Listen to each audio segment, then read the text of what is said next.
Salut à tous et à toutes, vous écoutez Du temps à tuer, le podcast où deux meufs qui n'ont pas de gosses vont vous donner des conseils sur les babysitters. Moi c'est Sarah, je suis romancière et productrice de podcast et je pensais à vrai dire que les tueurs de la belle époque, ils portaient tous une moustache. Et salut, moi c'est Yéna, je suis cartomancienne et cette semaine j'ai découvert que Jeanne Weber, qui n'avait manifestement aucun scrupule ni état d'âme, eh bien elle retrouvait du boulot comme nounou sans problème, alors que moi je culpabilise encore d'être arrivée 5 minutes en retard à un entretien en 2008 quoi. Est-ce que c'était ton entretien pour être nounou ? Non.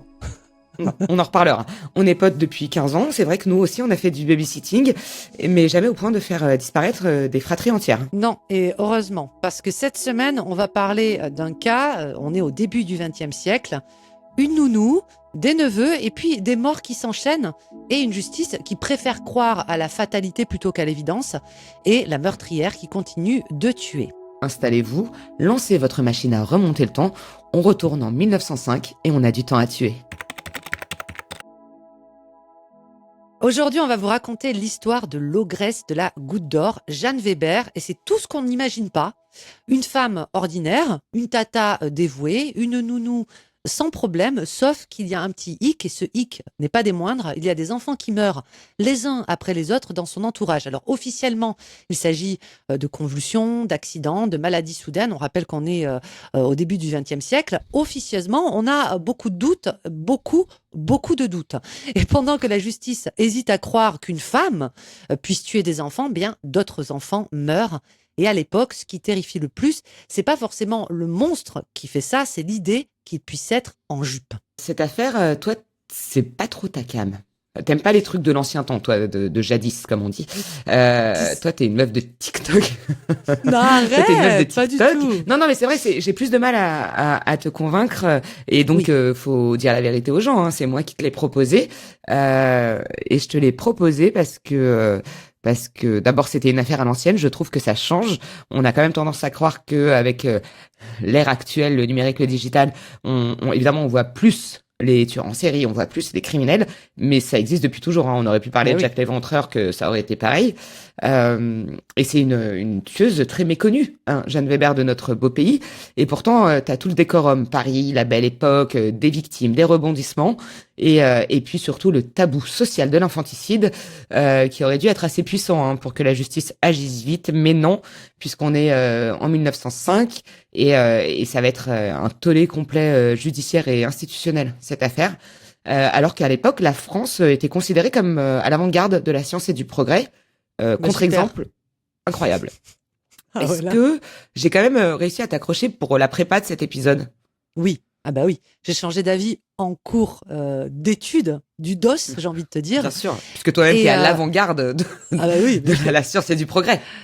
Non, mais tu sais, moi, j'aime pas tellement les affaires, j'allais dire vintage. Ça ne veut rien dire hein, dans ce contexte-là, mais tu vois ce que je veux dire. C'est vrai que moi, Ouais, j'aime ouais. plus quand il commence à y avoir Internet et tout ça. Je ne sais pas l'expliquer, mais en tout cas, oui, tu m'as convaincu et le personnage de Jeanne en lui-même est assez fascinant parce que d'un côté, on a ce personnage qui est décrit comme taciturne, silencieuse, tu vois, la dame sans problème, la nounou très consciencieuse, et de l'autre, on a l'autre Jeanne, son alter ego, Le monstre. celle qui va, évidemment, le monstre, mais celle qui va se prostituer alors qu'elle était d'apparence très prude, qui fugue, qui picole, qui dort dans des hôtels miteux, et ce contraste, il est fascinant, évidemment. Je vais justement te dresser un peu le portrait de Jeanne Weber. Jane Weber. Jeanne Weber. Jeanne Weber, elle est née en 1874 en Bretagne, dans une famille tout ce qu'il y a de plus modeste. Hein. Et comme beaucoup de provinciaux, elle décide de monter à Paris pour rencontrer quelqu'un, pour faire sa vie. Elle s'installe dans le quartier populaire de la Goutte d'Or, hein, à Paris, dans le 18e arrondissement, et elle épouse effectivement un monsieur qui s'appelle Marcel Weber, un ouvrier, et qui est par ailleurs en job à plein temps, également alcoolique. Voilà. D'accord. Le couple a 3 enfants, et ils meurent tous en bas âge, on y reviendra. Il n'y a pas de dossier judiciaire pour les 2 premiers. Hein. Il faut bien comprendre qu'on est dans un Paris très ouvrier de la fin du 19e siècle. Et en fait, la mortalité infantile, elle est massive. Dans des quartiers populaires comme la Goutte d'Or, on estime que plus d'un enfant sur 3 à l'époque mourait avant l'âge de 5 ans. de la tuberculose, de la diphtérie, de la coqueluche, des diarrhées infectieuses, de la malnutrition ou même des logements insalubres. Un couple d'ouvriers comme Jeanne et Marcel qui perdent 2 enfants sur 3, c'est pas du tout suspect à l'époque. Mais attends, on n'est pas au Moyen-Âge pourtant. Il y a autant d'enfants qui mourraient, c'est fou, hein. Ouais, c'est énorme. Et d'ailleurs, tu viens de le dire, les témoignages de l'époque disaient oui, les enfants de Jeanne mouraient souvent, ce qui est hilarant comme citation. Ouais. Mais oui, c'est tout un contexte à la fois de saleté, à la fois de pauvreté, à la fois de non-accès aux soins. On va le dire maintenant aussi, je pense, c'est important de se dire que là, on traite une affaire qui nous intéresse. On l'a travaillé avec les infos qu'on a, mais il y aura quand même pas mal de zones d'ombre pour des raisons évidentes d'archivage, d'époque, quoi. Donc, on va dire ce qu'on ne sait pas dire. On va essayer de le préciser à chaque fois. On ne sait pas. Voilà. Jeanne Weber, tu l'as dit, hein, elle est décrite comme ses voisins, comme plutôt taciturne, ouais, peu expansive. Elle aussi, elle lève le coude. Ça veut dire qu'elle boit. C'est une expression d'ancienne personne. Elle vit dans ces logements de l'époque ouvriers parisiens, donc c'est très. Il y a beaucoup de promiscuité en fait. Elle a des liens étroits avec sa famille, sa belle famille. Ils vivent tous dans les mêmes logements et donc mécaniquement, ils lui confient aussi souvent leurs enfants. En fait. C'est une femme tout à fait normale de son époque, milieu ouvrier fin 19e, début 20e, jusqu'au printemps 1905. Et à partir de là, par contre, c'est plus du tout ta regulate voisine. Qu'est-ce qui change alors? Ouais, qu'est-ce qui change on commence à dérouler la longue liste de ce qui va se passer. Change. Des changements. Ouais. Et puis ça va vite, hein. Chez les Weber, on s'ennuie pas. C'est à partir du 2 février 1905. Jeanne garde Georgette, qui est la fille du frère de son mari. Georgette, elle a 18 mois. Ils habitent toujours dans le 18e. Et quand la mère de Georgette revient, elle trouve son enfant morte. Ah bah tiens alors. Voilà, elle appelle. Tu sais, à l'époque, on appelait le médecin pour ce genre de constatation. Et il constate des rougeurs sur le cou, mais il se dit c'est une mort naturelle par convulsion. À la limite, tu vois, en plus, à l'époque, beaucoup plus que maintenant, la mort subite du nourrisson est assez fréquente. Et puis, on la questionne pas, hein. Une fois encore, il y a une question de CSP. Ok, il est mort. Il y a pas d'enquête qui est ouverte pour la petite Georgette de 18 mois. Tout de suite après, pratiquement un petit peu plus d'un mois plus tard, le 11 mars 1905, Suzanne Weber, 11 mois, c'est une autre nièce, la petite Suzanne, c'est la fille d'un autre frère, qui meurt 100% dans les mêmes circonstances. Et même conclusion médicale par le médecin qui se rend au domicile, convulsion. Bon, ouais, évidemment, les familles sont dévastées, c'est des enfants en tout petit bas âge, mais encore une fois, c'est hyper banal. C'est régulier, on commence à se dire, 2 enfants en 1 mois et demi, excellente ambiance dans l'immeuble. Et le même mois, là, il y a ce qu'on dirait chez les serial killers, ça s'accélère, tu sais. Ouais. Il y a une accélération du pattern. Le 25 mars de la même année, Germaine Weber, 7 ans, cette fois, c'est la fille de la belle-sœur de Jeanne. Elle est retrouvée mourante par sa mère, qui rentre à l'improviste. Et puis, elle est comme ça, en train de mourir. Hein. On va pas être désagréable, on va pas faire de vannes parce que c'est des enfants. Jeanne est à côté, c'était aussi la baby-sit. Et pareil, on voit les rougeurs au cou. Mais cette fois, on dit pas on dit pas c'est des rougeurs. On se dit tiens, c'est plutôt des égratignures. Mais quand même, convulsion une fois de plus. On range le dossier. J'ai jeté carrément ma fiche pour dire à quel point on jette ça par-dessus l'épaule. Ça convulse beaucoup dans la famille Weber. Ça convulse. Ouais, ça convulse pas mal. Ouais, du coup, en plus. Ça convulse sec même. Ouais. Ça convulse du coup, ouais, c'est les. Oui, très étrange. Pareil, quelques jours plus tard, il y a un neveu de Jeanne, côté maternel, qui meurt à son tour. C'est le petit Marcel Poyatos, qui a 10 mois. Pareil, c'était pendant que Jeanne le gardait. Mort soudaine, rougeur au cou, convulsion. Merci d'être venu. On en est à... Je reprends ma fiche que j'ai jetée comme une malpropre. Ça reste la liste à un moment là de convulsions dans la famille. Bien, très très bientôt. Le petit Marcel, c'est déjà le 4e qui meurt par convulsion. Cette affaire, ça a commencé il y a le 2 février, on est le 2 avril. Donc, je sais pas, moi je m'inquiéterais, mais bon, ça a pas l'air de... Les gens sont tristes, personne s'inquiète. Le 11 avril, hein, toujours de la même année, c'est le propre fils de Jeanne qui meurt. Maurice, il a 14 mois. Même condition, même femme. Et puis elle a déjà perdu ses 2 enfants, hein, on l'a dit. Là, ça commence à être un peu chelou. Mais c'est pas la police qui vient de manière sonnante et trébuchante, hein, c'est le voisinage qui se dit ah mais la petite Jeanne Weber là, 3 enfants sur 3, c'est un bingo. Donc voilà, mais pas de démarche officielle, rien ne change en réalité. Le mois d'après, donc 5 enfants en 2 mois et demi. 2 mois et 10 jours. Sachant que le mois d'après, donc, tu as dit on était en avril, là on passe en mai, donc on est au printemps de 1905, le 9 mai 1905, et il y a une des belles-sœurs de Jeanne qui rentre chez elle et qui trouve donc Jeanne penchée sur son fils Léon Poyatos, 11 mois, les 2 mains autour du cou. L'enfant est rouge, il a lui aussi convulsé et il est à demi inconscient. Et là, tu as la mère donc, qui arrache son fils des mains de Jeanne et qui tout de suite appelle le secours. Et Léon survit. C'est le premier gamin qui survit depuis cette longue série de décès. Et là, Jeanne Weber, elle est arrêtée immédiatement. Donc, effectivement, en mai. Elle est arrêtée. Tôt, hein. C'est pas trop tôt. L'enquête s'ouvre enfin, et là, tu te dis, c'est bon, on va réexaminer tout ça. Donc, c'est ce qui est fait. Les décès précédents sont réexaminés. 5 enfants en moins de 3 mois, tu l'as dit, sans compter ses 3 enfants à elle. Ça fait beaucoup, là, non? Là, les corps ouais. Oui, parce que j'ai pas de vanne, désolé. Let's go. Non, pas de vanne, c'est juste, bon, et t'as les corps de certaines victimes qui vont même être exhumés. Alors, déjà, le principe de l'exhumation, moi, je trouve toujours ça hardcore quand c'est des enfants, ça me fend le cœur. Et à l'époque, en plus. Et il y a la presse parisienne, donc, qui s'empare de cette affaire.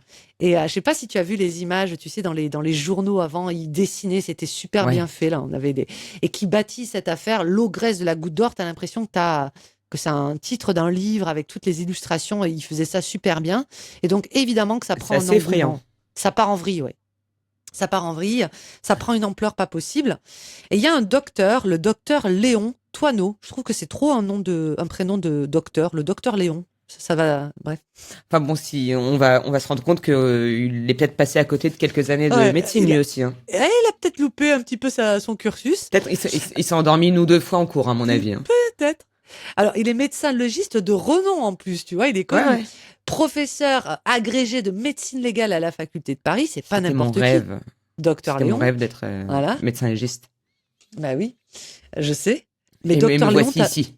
T'aurais été plus compétente que lui, je pense. Il est désigné comme expert principal de cette affaire. Donc, après examen des éléments disponibles, c'est-à-dire les corps qui étaient en partie dégradés par le temps et le fait de les avoir inhumés, il rend donc un rapport qui conteste toute mort violente. Il est affirmatif, il n'y a pas de mort violente dans l'affaire. Selon lui, les enfants sont tous décédés de causes naturelles, des laryngites striduleuses, je ne sais pas ce que ça veut dire, hein, je lis mes notes, diphtérie, convulsion, éclamptique, je ne comprends pas ce mot. Mais c'est son rapport à lui. Les rougeurs sur le cou, quid des rougeurs sur le cou? Bon, c'était des érythèmes cutanés d'origine pathologique. Tu sais, ah ouais, quand même un gros érythème dans la famille. Hein. Voilà. Que des causes naturelles, très bien. Ouais, et puis c'est son expertise et quand même, elle fait office d'autorité. Donc devant le jury populaire, qui est constitué à l'époque de 12 citoyens qui ont été tirés au sort, eh bien, Jeanne Weber est acquittée le 6 février 1906. Est-ce qu'on peut parler quand même du fait que... Elle n'a pas été longtemps en tôle, en fait. Elle est restée... Non, elle n'est pas très inquiétée. Si elle a été prise en flag en mai, elle sort en février 2006. Ouais, elle est pas... Ah, elle est tranquille. Elle est tranquille. Alors, évidemment que le verdict, il va provoquer un tollé au niveau des médias, au niveau de la presse, notamment auprès de ceux qui ont suivi le dossier de très, très près, tu vois. Ouais. Mais tu as ce docteur Léon qui a tellement de prestige académique que ça veut venir écraser tout soupçon. Et en fait, personne n'a son mot à dire dans cette affaire. Donc, effectivement, elle est libérée. Donc, qu'est-ce qu'on se dit là? Une personne qui a échappé à potentiellement 8 homicides, 8 meurtres, va se tenir à carreau, notre petite Jeanne. Ah non, pas du tout la vibe de Jeanne. Alors, Jeanne, elle est là pour brûler la vie par les deux bouts. Ah ouais, Jeanne, elle sort de prison et elle est connue à Paris. Hein, donc, elle change d'environnement et elle se fait appeler Madame Glaise. Tu vois, elle choisit son nom. Et donc, elle va continuer son petit bonhomme de chemin, tantôt domestique, tantôt Son gouvernante. petit bonhomme de chemin. Bienvenue dans le podcast des vieilles personnes. Attends, ça se dit plus du tout son petit bonhomme de chemin. Moi je le dis pas, je le dis, mais non, mais à nos auditeuristes de moins de 72 ans, c'était une expression. Moi, je l'aime bien, je vais continuer à dire. Donc, mais t'as raison. Continue son petit bonhomme de chemin comme domestique, comme gouvernante dans des familles, dans diverses familles. Et elle se cache bien de dire, de divulguer son passé, hein, donc évidemment. C'est une jeune femme absolument admirable. j'allais prendre une voix un petit peu, je fasse une voix. Je suis une jeune femme absolument admirable, aucun soupçon sur moi. Donc voilà. En 1907, elle a employé chez un agriculteur à Villedieu-sur-Indre, dans l'Indre, et les époux Bavouzet vont lui confier non pas son administration, non pas la paperasse, non pas la vaisselle, la cuisine, mais les enfants. Pire erreur. Aïe, aïe, aïe. Le 8 avril grossière erreur, les Bavouzet. On est en avril 1907, excuse-moi. Et le père rentre à la maison et trouve Jeanne Weber penchée sur son fils Auguste. Bavouzet, 9 ans, à demi étranglé. Tiens, il y avait longtemps, l'enfant présente des marques évidentes sur le cou. Elle est tout de suite arrêtée. Et là, son identité réelle, donc ce n'est pas Madame Glaise, hein, eh bien, elle est découverte. Sa couverture est complètement grillée. Ça commence à sentir le roussi, on se dit, pour Jeanne, là, non ? Bah, ça commençait déjà à sentir le roussi il y a longtemps. Mais, oui, elle s'en est sortie. Comme elle est re-arrêtée, il y a un reprocès. C'est ça qui est ouf. Attention, je vais te faire un quiz extrêmement simple. À ton avis, qui est l'expert appelé à la barre ? Docteur Léon Toineau. Toineau, docteur, c'est à cause de la diphtérie, tout ça. Et en fait, il lâche pas l'affaire. Il dit non, mais pas de preuve de strangulation. Toutes les marques, ça peut s'expliquer autrement. Je maintiens ma version. On dirait vraiment, tu sais, un gars qui t'a trompé, qui veut pas chéler à l'affaire. C'est ça. Donc en fait, elle est acquittée une deuxième fois. Je peux tirer une carte sur le docteur. Ouais, vas-y. T'as envie de savoir pourquoi il ment ? Ouais, en fait, j'ai envie de savoir s'il le fait par sursaut d'orgueil, tu sais, par vanité, genre, non, parce que si je la condamne maintenant, ça veut dire que je m'étais trompée la première fois, tu vois. Quel était son état d'esprit ? Pourquoi est-ce qu'il a conscience qu'il ment, ou est-ce que, tu vois, son état d'esprit au moment de cette deuxième interpellation, quoi. Docteur Léon. J'ai une carte qui est tombée. Le soleil, eh bien, tu vois, bingo, c'est ça. Alors, le soleil dans le tarot, faut comprendre que c'est quand même la carte du rayonnement, hein, comme son nom l'indique, le soleil. Mais c'est une carte aussi qui nous parle de célébrité, de réputation dans ce contexte-là. Mais c'était sûr. Donc, lui, il voulait pas perdre la face, il voulait pas perdre sa réputation, quitte à mentir. Eh bien, non, elle est innocente. Je vous l'avais déjà dit la première fois, je vous le confirme la deuxième fois, c'est exactement ça, le sursaut d'orgueil, on est en plein dedans. Il n'y a pas à avoir un ego surdimensionné comme ça. C'est souvent ça, hein, les experts, de toute façon. Je le rappelle, toutes les cartes que je tirais dans ce podcast et dans tous les autres épisodes ne font aucunement office de vérité. Ils ne se substituent en rien à une enquête psychologique ou juridique. Mais là, par contre, c'est la vérité. C'est juste, il a trop d'ego, quoi. Il a trop d'ego. Et donc, le tribunal acquitte, comme je l'ai dit, Jeanne Weber une deuxième fois. Et là, c'est un scandale national. C'est un scandale national et pourtant ça n'empêche pas Jeanne Weber d'aller bosser dans une maison pour enfants dans l'Eure sous le nom de Marie Lemoine. Je te fais la suite. Je te fais la suite rapidos, mais on la surprend en train d'étrangler un petit garçon. Mais le directeur préfère étouffer l'affaire pour protéger la réputation de son établissement et Alors c'est là où c'est un peu plus nébuleux. On sait pas trop quand ça a eu lieu. On sait pas trop comment. Mais à un moment donné, elle avoue ses crimes à la police. Et comme ils veulent pas dire on s'est planté 150 000 fois. On va la faire interner parce qu'elle est folle. C'est à ce moment-là où on disait au début qu'on avait moins de data, de sources, donc on préfère dire qu'on sait pas plutôt que d'inventer, même si de manière extrêmement régulière on invente des théories. Mais en tout cas, elle se fait interner et à un moment, cet internement s'achève. Elle revient à Paris et là où elle devient un peu, elle vagabonde, elle se prostitue. Elle est de nouveau internée à l'asile de Nanterre qui existait à l'époque, mais elle est libérée de nouveau, car elle est considérée comme saine d'esprit, car, spoiler alert, elle est pas zinze, c'est juste une tueuse. Et comme elle se dit, je m'ennuie un peu dans les rues de Paname, je vais me remarier. Et donc elle se retrouve un nouveau conjoint.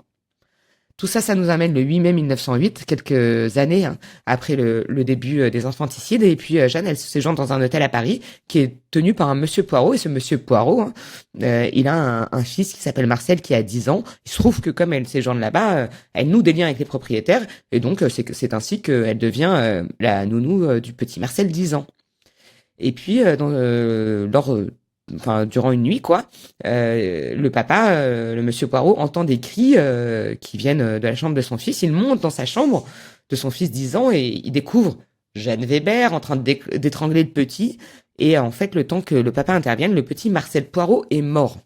Par contre, cette fois, ce qui change, c'est que les traces de strangulation, bon déjà, il l'a grillé, mais surtout les traces de strangulation manuelle sont visible. On voit les empreintes de doigts sur le cou. Il y a une hémorragie sous-conjonctivale. Enfin bon, bref, ça mène, tu sais, à une asphyxie mécanique par compression, comme on peut le voir dans les films, notamment la strangulation. Ça se voit là, au niveau du cou. Pour ceux qui nous écoutent sans nous voir, je monte mon cou. On dirait que je suis à poil avec cette tenue à la caméra, mais je suis tout à fait habillée. Jeanne Weber est arrêtée en flag, cette fois-ci, devant témoins. C'est pas la même chose. C'est la 3e fois. Mais bon, les experts médicaux concluent cette fois unanimement la strangulation. Et même le docteur Toineau, qui vient de passer 76 expertises à nous dire ah non pas du tout, c'est la coqueluche. Là tu vois, il peut pas dire autre chose. Il voit bien, il y a des traces, il y a des preuves médicales. J'ai popé dans mon micro, désolé. J'ai vu une lumière rouge s'allumer, ça m'angoisse. Non mais là, en fait, à ce moment-là, la défense, elle ne tente même plus de nier les faits. En fait, tu vois, c'est mort. Mais par contre, la défense de Jeanne Weber plaide l'irresponsabilité pénale pour aliénation mentale. C'est à l'époque, c'était les termes qu'on employait. Donc en gros, elle n'était pas consciente de ses actes au moment des faits. Elle est folle. Les psychiatres examinent, enfin, elle est folle, c'est eux qui le disent, c'est pas moi. Examinent Jeanne Weber et concluent justement à une personnalité gravement déséquilibrée, probablement atteinte, tu m'en diras tant, attention, d'une pathologie impulsive. Sans déconner.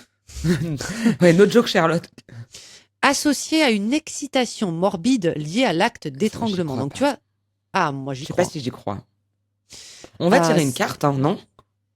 Pour l'aliénation mentale. Ouais, certains évoquent plus tard une forme de nécrosadisme ou une érotisation de la mort. Donc il y a quand même, tu vois, potentiellement quelque chose, une pulsion derrière liée au sexe, potentiellement. Moi je suis d'accord pour la pulsion, mais je crois pas à l'érotisation de la mort d'un enfant. C'est ça qui me... Je pense que c'est pas la même chose, puisque, on vous le rappelle, nous avons toutes les deux des diplômes en comportamental behavior. Je crois pas... Je pense que c'est quand même pas la même chose d'érotiser la mort d'un homme sur une femme adulte qu'une femme sur des petits-enfants. Avant de continuer sur l'érotisation de la mort et tout ce que Jeanne Weber a été...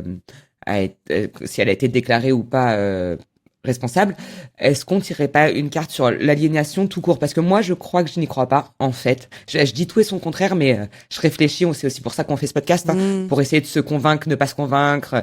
Je sais pas si je crois qu'elle est folle, peut-être qu'elle veut tuer des enfants. On sait pas. Écoute, moi, il y a quand même un détail qui me revient et que j'ai noté dans mes fiches, qu'on n'a pas encore évoqué, et je pense, là c'est mon point de vue, c'est ma théorie, peut-être que tu ne défendras pas la même théorie. Il faut savoir que Jeanne, quand elle a débarqué à Paris, qu'elle était toute jeune, tu l'as dit, pour trouver du boulot et faire sa vie, elle a eu un premier employeur. Et figure-toi que ce premier employeur, alors qu'elle était toute jeune, elle avait 19 ans, il n'hésitait pas, ce bon monsieur, à la rejoindre le soir dans sa chambre et avoir des relations avec elle qui, je pense, n'étaient pas des plus consenties. Ce qui fait que Jeanne, elle est tombée enceinte et il l'a obligée à avorter. Il lui a dit, écoute, tu avortes. Il a financé l'opération et pouf, paf, pouf, tu dégages de chez moi. Il lui a filé une lettre de recommandation et il a mis la petite Jeanne à la porte. Et ensuite... Après, elle a rencontré Weber, qui deviendra son mari. Moi, je pense que c'est là le déclencheur. Je pense que c'est à partir de ce moment-là. Ouais. Donc, ta théorie dirait que consécutivement à ces viols, on peut le dire, et son avortement forcé, elle est devenue zinze et elle s'est mise à tuer des enfants. C'est ça, je schématise, mais blague à part, c'est ça.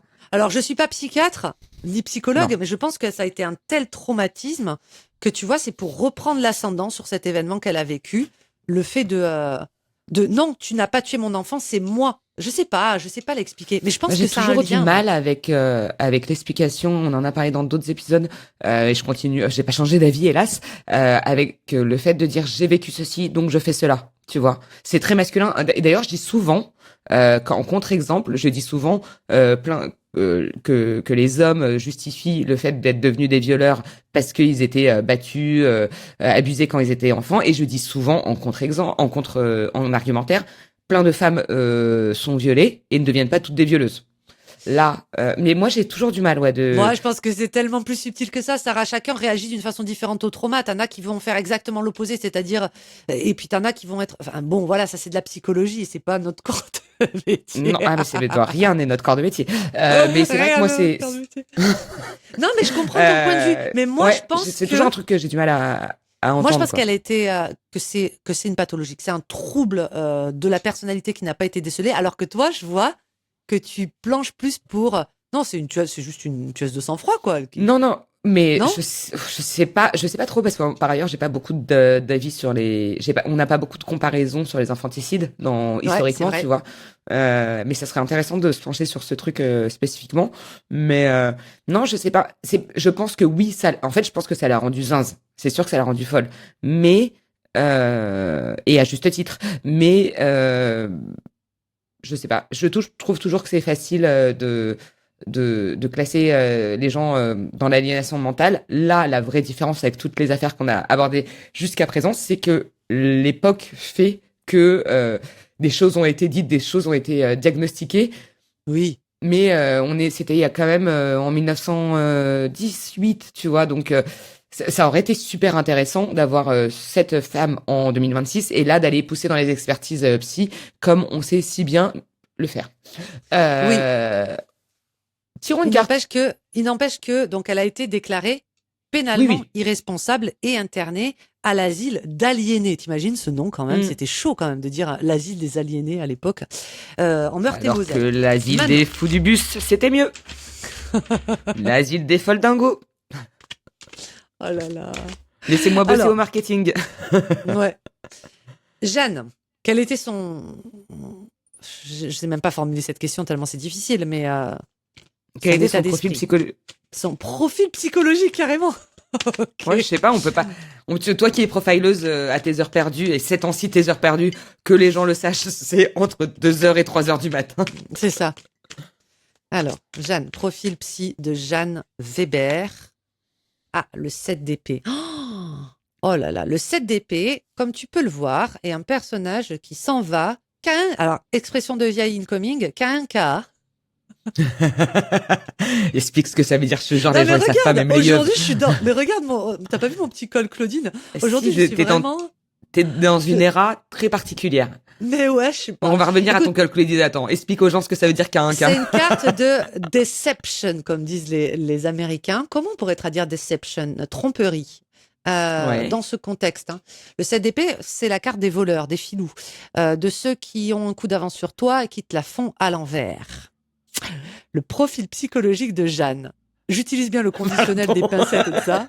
Je rigole parce que filou, c'est tellement passé comme une lettre à la poste. J'adore ce mot. Désolée. Filou. Vas-y, pardon, j'arrête de te couper la parole. Filou, scélérate, trickster, manipulatrice hors pair. Je pense vraiment qu'elle était, d'une part, alors quand je dis folle, c'est pas péjoratif. Hein. Ah ouais, elle a fait à l'envers à tout le monde en fait. Ah oui. Et donc, là, la carte du tarot voudrait te dire, non, mais absolument pas folle, très consciente de ce que je faisais et j'avais vraiment envie de le faire. My point exactly. Alors, c'est jamais aussi manichéen, tu vois, mais son état d'esprit, c'était non, moi je vous la fais tous à l'envers et laissez-moi tuer autant de gamins que j'ai envie de tuer en fait. À la fois, est-ce que ici c'est le podcast de la nuance? Je ne crois pas. Je ne crois pas, ça saurait. C'est pas notre DA en fait. Mais en tout cas, elle a réussi à... Si c'est la vérité, Allez, imaginons que c'est la vérité, que c'est juste une tueuse de sang-froid parce que elle veut tuer des petits enfants comme une sorcière, la sorcière d'Hansel et Gretel là. Reste qu'elle a été, son meilleur plan, c'était d'être déclarée pénalement irresponsable parce que folle, Oui. tu vois. Oui, et je pourrais même te dire, je me mouille, attention, je me mouille. Moi, tu sais, ici dans ce podcast, Allez, on n'a pas froid on a aux peur de yeux, rien. On a peur de rien. On a peur, y a- vraiment, on dirait de Gomez et Tabarès. Il y a plus de malheureusement, hein, je pense qu'elle a fait plus de victimes qu'on ne l'imagine. Des victimes qui auraient été donc toutes classées comme convulsions out of the blue, quoi. Oui, ou alors disparition. Je pense qu'il y a plus de victimes qu'on ne le pense. Ce serait pas du tout impossible.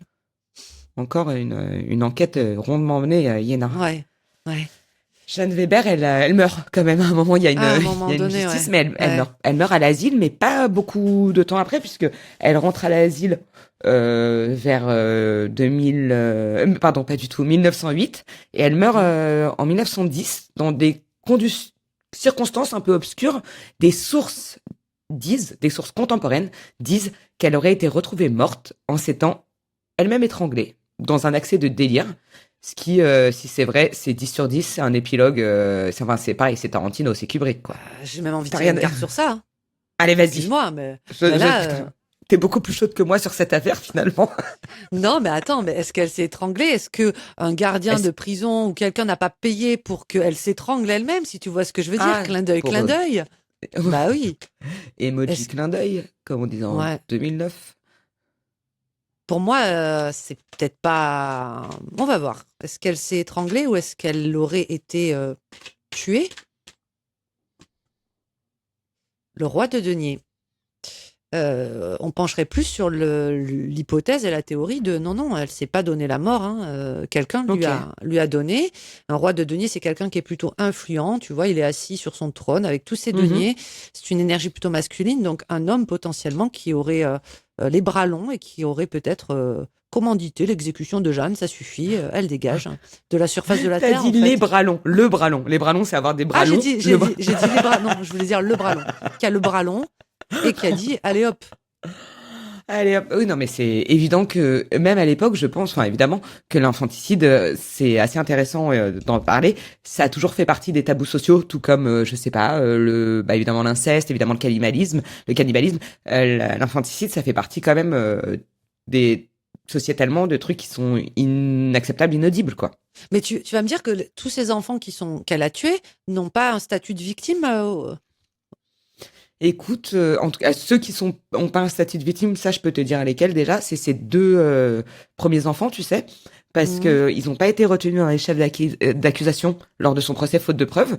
Et en fait, ceux-là, on a déduit qu'ils étaient juste morts par strangulation, donc ils sont pas dans le sujet, quoi. Par contre, les autres, si je pense que les autres quand même ont un statut de victime. Ce qui est ouf dans cette affaire, moi, pourquoi je te l'ai proposé en réalité, c'est que ça raconte grave de trucs, ça raconte grave de choses sur la France vulnérable de l'époque. La surmortalité infantile, c'était vraiment pas un sujet. Les pauvres, à l'époque comme maintenant, tout le monde s'en fout. Donc en fait, elle a pu agir pendant longtemps, mais en fait non, parce que c'est assez ramassé. Mais peut-être que comme tu l'as dit, il y a d'autres victimes et ça, on ne le saura jamais. C'est en ça que je trouve que c'est assez fascinant, c'est que c'est toujours malheureusement les non privilégiés qui prennent en premier. Et mais ça a toujours été comme ça. On en parle maintenant, mais ça a toujours été comme ça. C'est vrai, mais du coup, ça voudrait dire, par extension, est-ce que tu crois que des Jeanne Weber ou des Jean Weber, il n'y en avait pas des dizaines et des centaines à l'époque? Ah, je sais pas, parce que une fois encore, je pense que l'infanticide, c'est un truc spécial. Je crois pas que tout le monde soit infanticide, tu vois. J'ai pas beaucoup de data là-dessus. J'ai lu quelques livres à ce propos, ou des parricides, tu vois. C'est quand même des trucs moins. On touche pas aux enfants, de manière générale, quoi. Ça va. On touche pas aux enfants. Et même tu vois, ouais, même les parricides ou je sais pas comment on dit, ou les fratricides. J'ai l'impression que c'est moins. Dans la famille, c'est quand même moins. Je sais pas. J'ai pas lu beaucoup de documents dessus, mais il faudrait qu'on se penche sur le sujet. Dommage, on aurait dû le faire avant de faire cet épisode. On va revenir à 2 secondes du docteur. Attends, moi, avant ça, j'aimerais qu'on parle des deux choses les plus importantes de cet épisode. La première, c'est ton col Claudine, et la seconde, c'est ton expérience en tant que nounou. À un moment donné, c'est bien les crimes, c'est bien le true crime, c'est bien, on fait du podcast, machin, mais parlons des vrais trucs. On n'est pas là pour parler, donner des informations aux auditeurs, on est là pour leur parler des vraies choses de la vie. Celles et ceux qui nous écoutent sans nous voir, mettez sur pause, mettez la vidéo. J'ai mis mon plus beau col Claudine, telle une petite fille modèle que je ne suis pas et que j'espère ne serai jamais, parce que tu sais que j'ai été nounou. Enfin, je sais pas si tu sais, au début. Non, je l'ai appris quand on a préparé cet épisode. Au milieu de ma vingtaine. Je te vois pas du tout nounou. Ah bah écoute, j'étais une excellente nounou. Enfin, je pense. Au milieu de ma vingtaine, j'ai repris des études dans le son et du coup pour me financer mes études et voilà, j'étais nounou et presque à plein temps. Et figure-toi, j'ai pas donné de nom puisque bon, la petite aujourd'hui, j'espère qu'elle n'écoutera jamais ce podcast, mais elle a été mon plus grand traumatisme. Je vais juste te raconter une des scènes. On va l'appeler, si tu veux bien, Loulou. D'accord. Okay. Où Loulou me dit viens dans la chambre, Yéna. Déjà donc, non. J'arrive. Voilà. Non. J'arrive. Je me suis dit bon, elle m'appelle pour jouer, donc je lui dis ok, tu veux jouer. Et elle se met.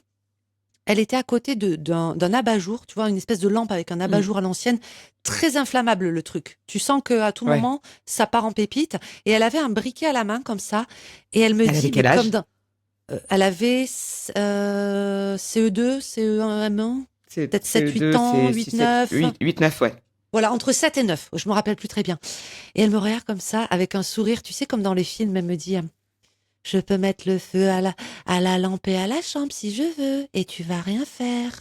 Alors moi, j'essaie de lui attraper le briquet, elle l'allume, tu vois. Ouais, bien sûr. Et en fait, c'est ce regard, mais je te promets que pendant l'espace de quelques secondes, je pensais que j'avais affaire à un enfant possédé déjà, au diable en personne. Un lien satanique, ouais. Et elle me dit, et de toute façon, ma mère, elle me croira à moi. Je dirais que c'est toi, que tu es en colère. Et si tu me fais elle me dit, elle me montre son bras et je peux me pincer très fort. Et maman, elle croira. Ah non, mais je te jure, elle m'a sorti un truc comme ça. Et au bout d'un moment, elle est partie comme ça. Elle a rigolé, elle a fait et elle est partie.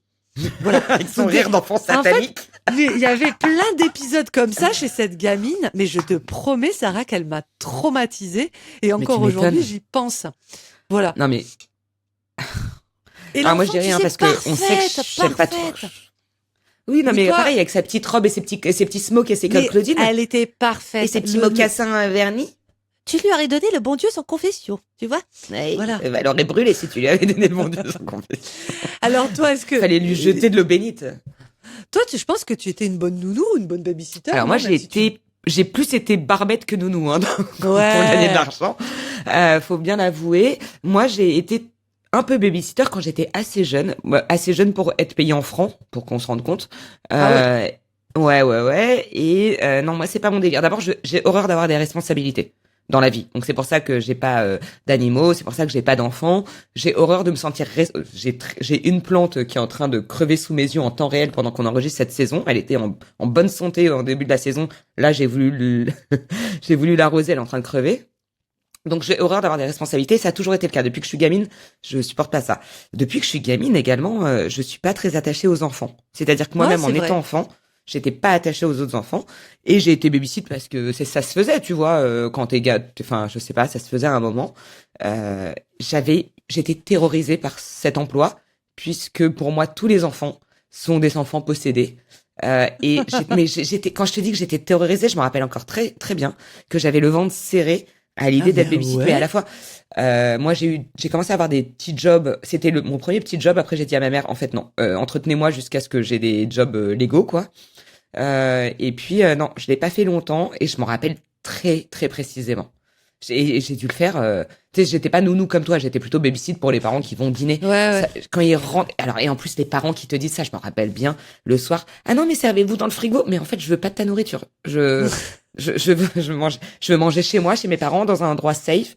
Mais moi, après, il faut savoir que même aujourd'hui, adulte, je suis pas à l'aise chez les gens, sauf si c'est mes amis, tu vois, ou des gens que j'ai choisis. Et encore moins s'ils ont une ribambelle de gamins, quoi.